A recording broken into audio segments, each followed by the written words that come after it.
Здравейте, аз съм GamesBG и днес ще ви покажа как да изтеглите Bandicam, която снимам аз. Пишете Bandicam, натискате Free Download и Download Bandicam и направо излиза ето и така, както на мен излиза, ето вижте и така, натискате тук. И почвате да снимате. Ако искате да снимате игра, натискате F12, влизате в играта, натискате F12 и снимате. Така, ще ви покажа и друг. Ако искате, който играе CS 1.6, ако искате хак, например, да си изтеглите MPH Lace и да ви тръгне, трябва да изтеглите, сега ще ви покажа кой CS. За Мунда. Вижте, отидете каталози, пишете Counter Strike.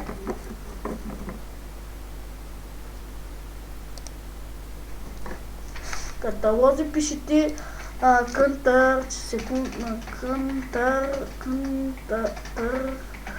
Strike, чакай, ето го, Counter Strike. Пускате надолу. Давате надолу и пише Mega Edition. Ето той стигнете, аз го имам и ще ви спише, дето няма да ви тръгне, ще ви спише, сега ще ви покажа, отивате в свойства, когато ви спише да го правите, отивате в съвместимост и тук го правите напълно, то ще ви дойде на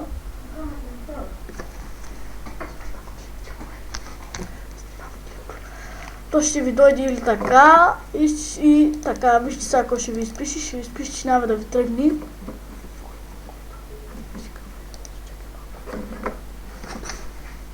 Чакай, мога се го настимам, изчакай. Изчакай! Мама! Чакайте сега, ще ми го изпише или няма да го изпише? Заставай. Няма! Нещо няма да го изпиши. Ще изпиши 1500 мегабайта или там нещо ще изпиши и лагна ми, хора. Ей! Хора, това е бъла в затвора.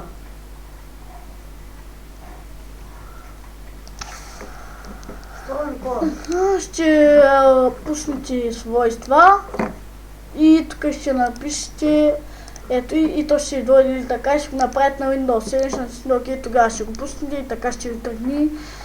И довиждане, хора, това беше от мен, довиждане.